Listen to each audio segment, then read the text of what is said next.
आप सभी का स्वागत है मेरे YouTube चैनल पर। दिन भर की सबसे बड़ी खबरें निकल के आ चुके हैं। 15 अक्टूबर से बचत खाते में रख सकेंगे सिर्फ इतनी रकम। आरबीआई ने मिनिमम बैलेंस को लेकर जारी किया नया नियम। आज के डिजिटल युग में बैंक खाते हमारी आर्थिक जीवन का एक महत्वपूर्ण हिस्सा बन गया है। हम अपने पैसों को सुरक्षित रखने और लेन देन करने के लिए बैंक खाते पर निर्भर हैं। लेकिन क्या आप जानते हैं कि आपके बैंक खाते में कितना पैसा रखना सही है और इससे जुड़े नियम क्या हैं? आइए इस विषय पर विस्तार से चर्चा करें। भारतीय रिजर्व बैंक ने बैंक खातों में पैसे जमा करने और निकालने की कुछ सीमाएं निर्धारित की। अगर आप इन सीमाओं से अधिक लेन देन करते हैं तो आपको कुछ नियमों का पालन करना पड़ सकता है। अगर आप अपने बचत खाते में एक साल में 10 लाख रुपए या उससे अधिक जमा करते हैं तो आपको निम्नलिखित बातों का ध्यान रखना चाहिए। टैक्स जानकारी साझा करना। आपको अपने टैक्सर की जानकारी बैंक के साथ साझा करनी होगी। बैंक अपने खाते की जांच कर सकता है और विस्तृत जानकारी मांग सकता है। आयकर विभाग का नोटिस। आपको आयकर विभाग से नोटिस मिल सकता है जिससे आपसे अतिरिक्त जानकारी मांगी जा सकती है। बैंक खाते में मिलने वाले ब्याज पर भी कुछ नियम लागू होते हैं। 4,000 रुपये से अधिक ब्याज। अगर आपके बैंक खाते में एक साल में 4,000 रुपये से अधिक ब्याज जमा होता है तो उस पर टीडीएस लागू होगा। 10% टीडीएस। 10 लाख रुपए से अधिक जमा राशि पर मिलने वाले ब्याज पर 10% टीडीएस काटा जाएगा। वरिष्ठ नागरिकों के लिए विशेष नियम। वरिष्ठ नागरिकों के लिए कुछ अलग नियम। 10 लाख रुपए तक की छूट। वरिष्ठ नागरिकों अपने बैंक खाते में 10 लाख रुपए तक रख सकते हैं जिस पर कोई अतिरिक्त जांच नहीं होगी। अगर आप अपने बैंक खाते में 1 लाख रुपए या उससे अधिक का कोई लेन देन करते हैं तो इस पर विशेष ध्यान दिया जाता है। टैक्स देनदारी। ऐसे बढ़े लेन देन पर आपको टैक्स देना पड़ सकता है। स्रोत का स्पष्टीकरण। आपको इस राशि के स्रोत के बारे में स्पष्टीकरण देना पड़ सकता है।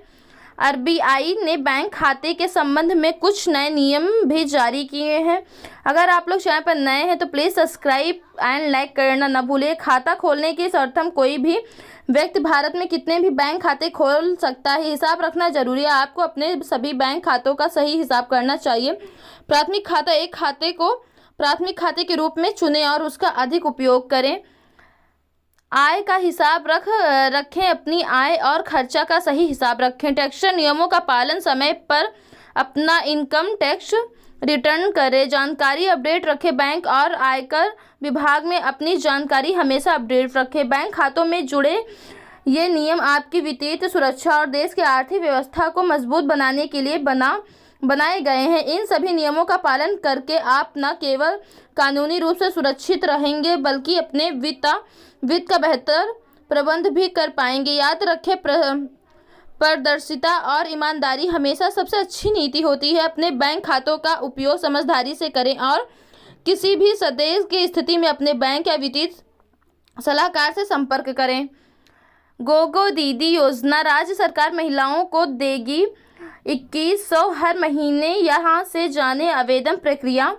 झारखंड में महिलाओं और बेटियों को आर्थिक सशक्तिकरण की दिशा में एक महत्वपूर्ण पहल के रूप में गोगो दीदी योजना 2024 को लॉन्च किया गया है। इस योजना का उद्देश्य गरीब परिवार से आने वाली महिलाओं और बेटियों को हर महीने 21,000 की वित्तीय सहायता प्रदान करता है जिससे वे आत्मनिर्भर बन सकते हैं। इस योजना के तहत वार्षिक रूप में 25,000 की राशि उनके बैंक खाते में सीधे ट्रांसफर की जाएगी।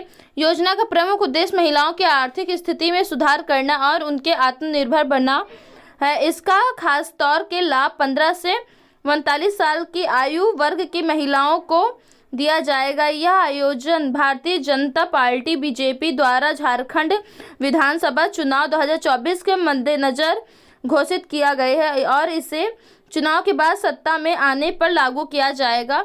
गोगो दीदी योजना का मुख्य उद्देश्य राज्य के गरीब और पिछड़ी वर्ग की महिलाओं को आत्मनिर्भर बनाना है। यह योजना विशेष रूप से उन परिवारों को ध्यान में रखकर बनाई गई है जहां महिलाएं आर्थिक रूप से निर्भर होती हैं। सरकार चाहती है कि इन महिलाओं को वित्तीय सहायता देकर उन्हें आर्थिक रूप से सुरक्षा बनाए जाए ताकि वे अपने जीवन में सुधार कर सकें।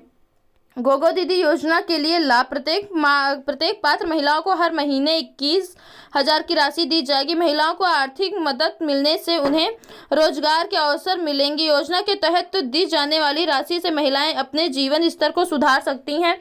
गोगो दीदी योजना पात्रता और दस्तावेज। गोगो दीदी योजना का लाभ देने के लिए कुछ शर्तें हैं।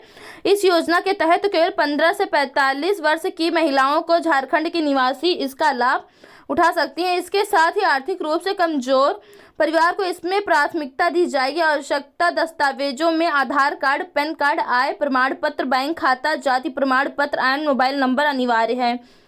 हालांकि इस योजना की घोषणा हो चुकी है, लेकिन इसके आवेदन की प्रक्रिया चुनाव के बाद शुरू होगी। आवेदन ऑनलाइन और ऑफलाइन दोनों तरीकों से की जा सकेगी। ऑनलाइन आवेदन के लिए लाभार्थी सरकार के आधिकारिक वेबसाइट पर जाकर रजिस्ट्रेशन कर सकती हैं। वहीं ऑफलाइन आवेदन के लिए ब्लॉक या पंचायत कार्यालय में जाकर आवेदन पत्र भरना होगा। प्लीज़ आप लोग चैनल को लाइक एंड सब्सक्राइब शेयर करना।